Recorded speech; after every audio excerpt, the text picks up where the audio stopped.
साध संगत जी, प्यार से कहना धन निरंकार जी। साध संगत जी, गरीब क्यों है? गरीब का असली सच चौंकाने वाले खुलासे। इसलिए गृहस्थ में रहने वाले परमहंस नहीं हो सकते क्योंकि तुम हो साध संगत जी। चलिए जानते हैं इस विचार के माध्यम से। आशा है प्रवान करें और ध्यान से सुने। साध संगत जी, अगर तुम्हें गृहस्थ में रहकर, संसार में रहकर आध्यात्मिक उन्नति करनी है तो मैंने एक बात जाना है, ऐसा कर पाना बहुत कठिन है, बहुत मुश्किल है। इसके पीछे का कारण है तुम ध्यान करना चाहते हो, मुक्त होना चाहते हो, लेकिन तुम्हारे पैरों में एक अदृश्य जंजीर बंधी है। कर्तव्यों की, जिम्मेदारी की, चिंता की जंजीर बंधी है। और जब तक यह जंजीर नहीं टूटेगी तुम्हारी आत्मा कभी उड़ नहीं पाएगी। लोग कहते हैं पैसा बंधन है। मैं जानता हूं पैसे की कमी सबसे बड़ा बंधन है, क्योंकि पैसा तुम्हें इन कर्तव्यों के जंजीर से आजादी दिला सकता है। पैसा तुम्हारा समय खरीदता है ताकि उस समय को तुम अपनी आत्मा की खोज में लगा सको। इसलिए मैं कहता हूं अमीरी आध्यात्मिकता की ओर पहला कदम है। कभी रुके हो दौड़ती हुई दुनिया में, कभी एक पल के लिए ठहर कर खुद से पूछा है, यह जो जीवन तुम जी रहे हो क्या यह तुम्हारा है? यह सिर्फ एक प्रतिलिपि है उन लाखों करोड़ों लोगों की जो पैदा हुए हैं और मर गए हैं, एक ही शिकायत के साथ कि जीवन में हमें कुछ नहीं दिया। तुम मंदिरों में जाते हो, मस्जिदों में सिर झुकाते हो, प्रार्थना भी करते हो और क्या मांगते हो? धन, समृद्धि। लेकिन क्या तुमने कभी यह सोचा है कि जिस ईश्वर ने यह अत्यंत ब्रह्मांड बनाया है, अरबों तारे बनाए हैं, वह तुम्हें कुछ देने में कंजूसी करेगा? नहीं, ईश्वर कंजूस नहीं है। फिर भी तुम गरीब हो। क्यों?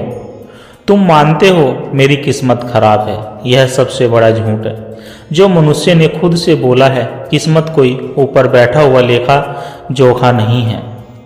यह तुम्हारे ही विचारों का, तुम्हारे ही विश्वासों का घना जंगल है जिसमें तुम खुद खो गए हो। तुम्हारी गरीबी तुम्हारे बैंक खाते में नहीं, तुम्हारे मन के भीतर है। तुम्हारी तिजोरी खाली नहीं, तुम्हारा मन खाली है। यह मन जिसे तुमने मान्यताओं का कूड़ा बना रखा है। बचपन से तुम्हें क्या सिखाया गया है? पैसा हाथ का मेल है, अमीरी पाप की जड़ है, संतोष ही सदा सुख है। यह सब मीठा जहर है, मीठा जहर जो तुम्हारी आत्मा में उतर गया है। जब तुम मान ही लेते हो कि पैसा बुरा है तो वह तुम्हारे पास क्यों आएगा? ऊर्जा उसी दिशा में बहती है जहां उसे सम्मान मिलता है। तुमने तो धन का तिरस्कार किया है, फिर वह तुम्हारे जीवन में कैसे प्रवेश करेगा? तुम अमीर आदमी को देखते हो और तुम्हारे भीतर ईर्ष्या की आग जल उठती है।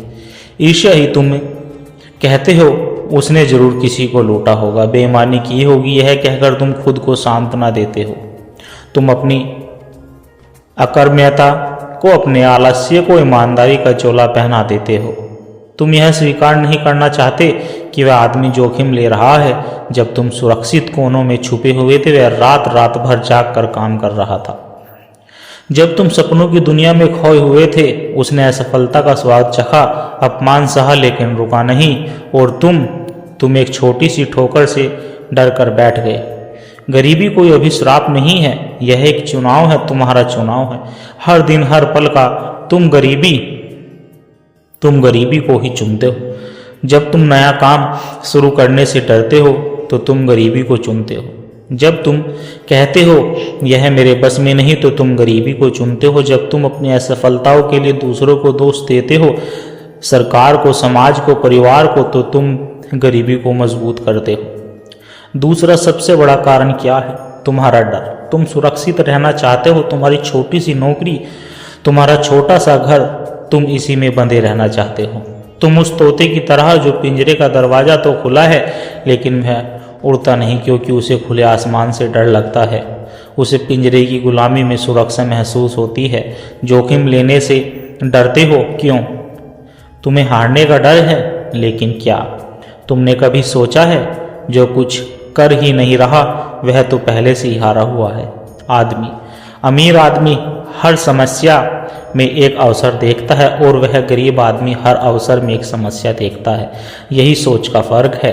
वह गिरकर सीखता है, तुम गिरने के डर से चलते ही नहीं। याद रखना, ब्रह्मांड खाली जगह को भर देता है। अगर तुम्हारा मन गरीबी, शिकायत और डर से भरा है तो जीवन तुम्हें वही देगा। अपने मन को खाली करो, इस जहरीले विचार को बाहर फेंको। जिस दिन तुम अपनी गरीबी की जिम्मेदारी खुद लेना सीख जाओगे, उसी दिन तुम अमीरी यात्रा पर अपना पहला कदम रखोगे। बाहर की दुनिया तुम्हारे भीतर की दुनिया का सिर्फ एक प्रतिबिंब है। समझो इसे बात को।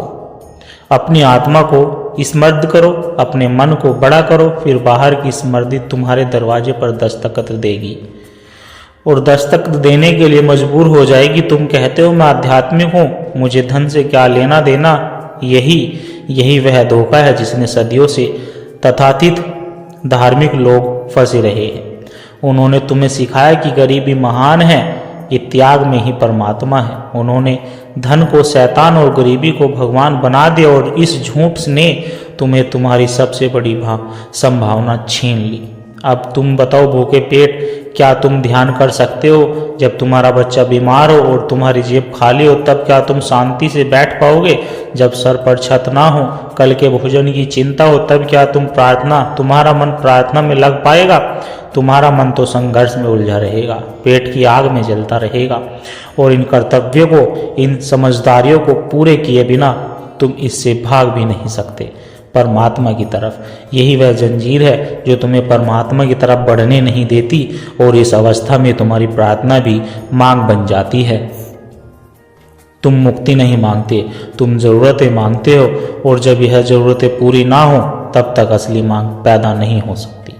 गरीबी तुम्हें ईश्वर के करीब नहीं ले जाती, गरीबी तुम्हें सिर्फ तुम्हारी चिंताओं के करीब ले आती है। यह तुम्हें जानवर के तल पर ले जाती है, जब सिर्फ अस्तित्व की लड़ाइयाँ है। संसार को देखो, एक गरीब आदमी सुबह से शाम तक सिर्फ एक गुलाम है। पहले वह अपने मालिक का गुस्सा, फिर अपनी ज़रूरतों का गुलाम और आखिर में अपनी हीन भावना का गुलाम। उसकी सारी ऊर्जा, सारी चेतना सिर्फ 2 रोटी कमाने में चूक जाती है। वह हीरा जो बुद्ध बन सकता था, महावीर बन सकता था, वह कोयले के खान में मजदूरी करते करते खत्म हो जाता है। उसकी आत्मा की वाणवीणा पर संगीत बज सकता था, लेकिन जीवन भर वह सिर्फ पेड़ की चक्की पीसता रहता और पीसता रहा। धन तुम्हें खरीद नहीं सकता संतो, लेकिन धन तुम्हें वह आज़ादी खरीद कर दे सकता है जो आध्यात्मिक यात्रा के लिए पहली शर्त है। धन तुम्हें समय खरीद कर दे सकता है, वह समय जिसमें तुम बैठ सको, सोच सको, ध्यान कर सको, सिमरन कर सको, खुद के भीतर उतर सको। धन तुम्हें दूसरों की गुलामी से मुक्त कराता है ताकि तुम अपनी आत्मा के मालिक बन सको। इसलिए मेरा मानना है, अमीर बनो। और मैं उस अमीर की बात नहीं कर रहा जहाँ सिर्फ चीज़ें इकट्ठा करते हो, वह तो एक और तरह की गरीबी है। मैं उस इस मर्दी की बात कर रहा हूँ जहाँ धन तुम्हारी ज़रूरतें पूरी करने के बाद एक उपकरण बन जाता है। तुम्हारी स्वतंत्रता का उपकरण अमीर बनना क्यों जरूरी है? ताकि तुम धन कमाने के खेल से बाहर निकल सको। गरीब आदमी तो इस खेल में हमेशा फंसा रहता है, वह कभी बाहर नहीं आ सकता। लेकिन जो अमीर है, जिसके पास जरूरत से ज़्यादा, वह इस चूहा दौड़ से मुक्त हो सकता है। वह कह सकता है, अब वह बहुत हुआ, अब बस बहुत हुआ। अब मुझे वह खजाना खोजना है जो भीतर है, जब तुम्हारे पास पर्याप्त धन हो, तब तुम संसार के कर्तव्यों और व्यवस्थाओं से ऊपर उठ सकते हो। तब तुम समाज के बनाए नियमों से नहीं, अपनी आत्मा की आवाज़ से जी सकते हो। तुम्हारे रचनात्मक को, तुम्हारे प्रेम को, तुम्हारे ध्यान को पंख लग जाते हैं। पंख लग जाते हैं। इस संसार में 2 तरह के गरीब है, समझो साथ संगत जी। एक वह जिसके पास कुछ नहीं, और दूसरा वह जिसके पास धन के सिवा कुछ नहीं। तुम्हें दोनों से बचना है। तुम्हें एक समृद्ध व्यक्ति बनना है, बाहर से भी और भीतर से भी। तुम्हें बुद्ध के सिद्धांतों पर चलना है जो मध्यस्थ का सिद्धांत है। धन को एक सीढ़ी की तरह इस्तेमाल करो जिस पर चलकर तुम चांद को छू सकते हो। लेकिन मूर्ख लोग क्या करते हैं? सीढ़ी को ही पकड़कर बैठ जाते हैं। वे सीढ़ी को ही पूजने लगते हैं।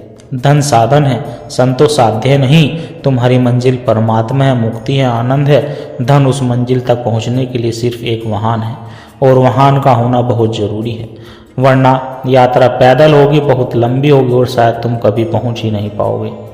तो उठो, अपनी गरीबी की चादर को उतार फेंको, अपनी सोच को बदलो, खुद को समर्थ बनाओ, इतना समर्थ कि फिर तुम धन के बारे में तुम्हें धन के बारे में सोचना ही ना पड़े। और जिस दिन तुम धन की चिंता से मुक्त हो जाओगे, उसी दिन तुम्हारी असली आध्यात्मिक यात्रा शुरू होगी। उस दिन तुम जानोगे कि असली अमीरी क्या है। इसलिए धन को साधन की तरह उपयोग करो अपने आध्यात्मिक उन्नति के लिए। साध संगत जी, बड़े प्यार से कहना धन निरंकार जी। आशा करता हूँ दास के द्वारा कहे विचार आप सभी संतों को अच्छे जरूर लगे होंगे। अगर अच्छे लगे हो तो वीडियो को लाइक करें, शेयर करें, कमेंट बॉक्स में धन निरंकार जी लिखकर दास के चैनल को सब्सक्राइब जरूर करें। और प्यारे संतों, एक छोटी सी अरदास और है। अगर इन विचारों ने आपके दिल को छुआ है, अगर आपको इन विचारों से आत्मिक शांति का एक कण भी महसूस हुआ है, तो इस ज्ञान के प्रसाद को केवल अपने तक सीमित ना रखें, इस प्रेम के पैगाम को आगे औरों तक भी पहुंचाए, क्योंकि एक दिए से ही दूसरा दिया जलता है। जब हम इस सत्य की आवाज़ को साध संगत जी और रूहों तक पहुंचाने का माध्यम बनते हैं, तो यह भी निरंकार की एक बहुत सुंदर सेवा ही होती है। और इस ज्ञान की धारा से सतगुरु के इन विचारों से निरंतर जुड़े रहने के लिए आप इस सत्संग के डिजिटल परिवार का हिस्सा बन सकते हैं, ताकि जब भी कोई नया विचार साझा हो वह आप तक सहज ही पहुँच जाए और हमें एक दूसरे के विश्वास से बल मिलता रहे। सद्गुरु हम सब की यह छोटी छोटी सेवाएं स्वीकार करें और दास को यह भी आशीर्वाद दे कि दास हर रोज आप जी के चरणों में ऐसे ही सुंदर सुंदर प्रेरणादायक कहानी विचार लेकर आता रहे। साथ संगत जी, बड़े प्यार के साथ कहना जी, धन निरंकार जी।